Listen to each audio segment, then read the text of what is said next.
जय हिंद दोस्तों, आप लोगों ने क्वेश्चन सॉल्व कर लिया होगा ईमानदारी से। अगर नहीं किया है तो आप सॉल्व कर लीजिए, उसके बाद आप मेरा सोल्यूशन देखेंगे। ठीक है, क्वेश्चन में क्या बोला गया है? ABC entered into a partnership business. Amount invested by B is 3 times of amount invested by A and ratio of amount invested by C to that of B is 1:2। सीधा सीधा रेशियो दिया गया है, तो B और A का ratio दिया गया है। B कितना 3 गुना लगा रहा है तो 3:1। ठीक है, और जो C लगा रहा है B के साथ जो उसका रेशियो दिया गया वो 1:2 दिया गया है। तो B की वैल्यू सेम है, मल्टीप्लाई कर दें 2 का यहाँ और 3 का, तो वैल्यू हो जाएगी 6 और 2, यहाँ 3 और 6।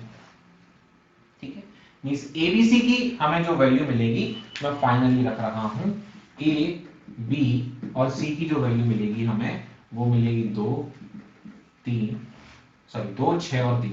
ठीक है, 2 6 और 3 हमें ये मिल जाएगी। ठीक, इस जगह को हम यूटिलाइज करेंगे, इसलिए इसको हटा रहे हैं।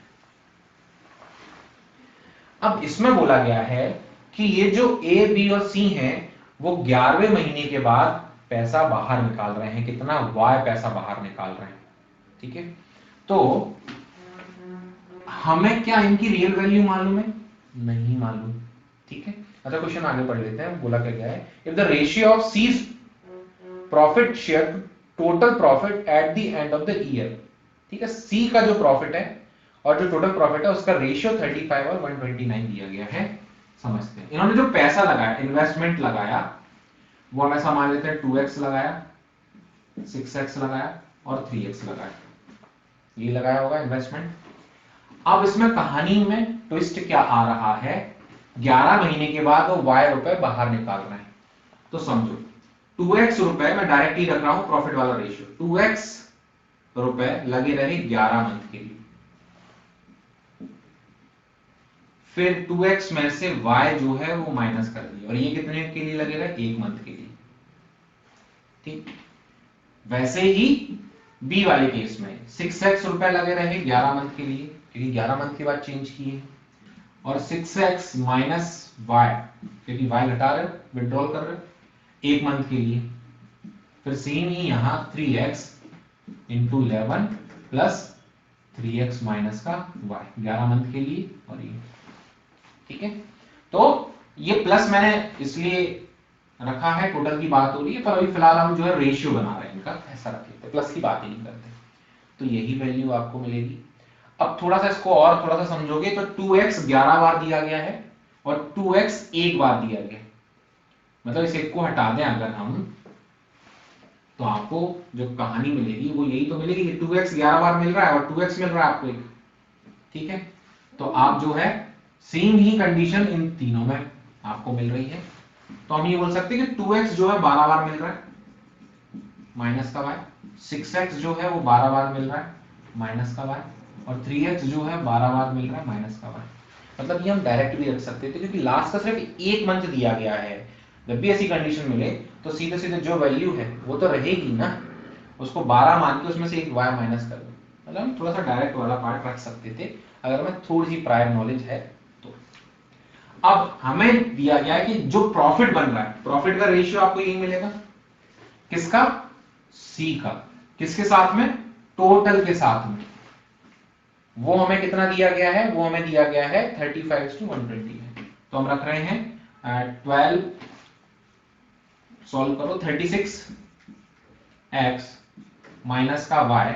ठीक है, मैं यहाँ रेशियो रख रहा हूं नीचे, और इनको आप सॉल्व करना चाहें सॉल्व कर लो। रेशियो में कॉमन हमें वैल्यू मिल रही है, हम काट सकते हैं। 12 दूनी 24x, फिर 72x, फिर 36x। ये x एक तरफ हमने लिख लिए, y y y, तो ये 3 बार मिलेगा आपको, तो आप 3y रख लो माइनस का। इनका रेशियो 35/129 आपको दिया गया है। ठीक है, ये दिया गया बिल्कुल।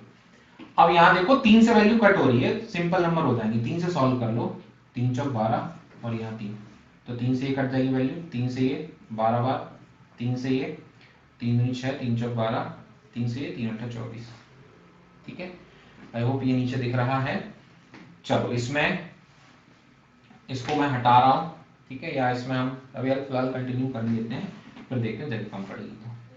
24, 8 और 12 ये हो गया कितना हमारा 20, 20 और 24 44, ठीक है। तो 44x, इसको रखते हैं हम इधर, 36x माइनस का y, नीचे वैल्यू बचेगी 44x माइनस का y, ये 35 अपॉन वैल्यू आ जाएगी 43, ठीक है। अब मेरी बात को तुम थोड़ा सा समझना, यहां पर नंबर हमें बहुत अच्छे मिल रहे हैं, समझो।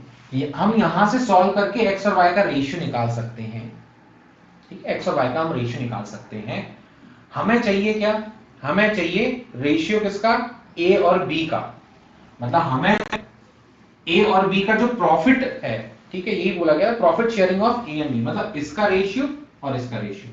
तो ये तभी बता पाएंगे जब एक्स और वाई का कोई रिलेशन आएगा, और वो हम यहां से निकाल सकते हैं। अब यहां एक बात समझने की है, तुम सॉल्व करोगे टाइम वेस्ट करोगे, थोड़ा सा डायरेक्ट ऑब्जर्व करो। अगर x की वैल्यू 1 हो जाए और y की वैल्यू 1 हो जाए, तो 36 में से 1 माइनस करेंगे तो 35 नहीं आएगा क्या, आ जाएगा। 44 में से 1 माइनस करोगे तो 43 नहीं आएगा क्या, मना थोड़ी करेगा, आ जाएगा। तो x और y की वैल्यू कितनी आ गई, 1 आ गई। अब हमारा काम सिंपल हो गया, हम बता सकते हैं। तो यहाँ की वैल्यू मैं यहाँ रख रहा हूँ, ठीक है। तो x 1 रखोगे तो 12 दूनी 24, 24 में से 1 कम करोगे वैल्यू आ गई 23, फिर 12 6 72, 72 में से 1 कम करोगे वैल्यू आ गई 71। इन दोनों का रेशियो 23 और 71 का होना चाहिए, ठीक है। तो आंसर कौन सा है, आंसर है डी, 23 और 71, ठीक है। तो बस यहाँ बस ये वाला पार्ट थोड़ा सा आपको मालूम हो कि लास्ट में 1 मंथ चेंज हो रहा है, तो वो वाली वैल्यू आप डायरेक्ट माइनस कर सकते हो। फिर जो वैल्यूज कॉमन है वो थोड़ा सा बस आपको देखते हुए आना चाहिए, ऐसा नहीं कि बड़ी कैलकुलेशन में फंस जाए। 129 का मल्टीप्लाई कर रहे हैं, इधर से गोलीबारी चल रही है, इधर से भी बमबारी चल रही है, ठीक है। सिंपल जितना हो सके उतना करो, ठीक। चलिए जल्दी से मिलते हैं नए क्वेश्चन के साथ में। Thank you so much.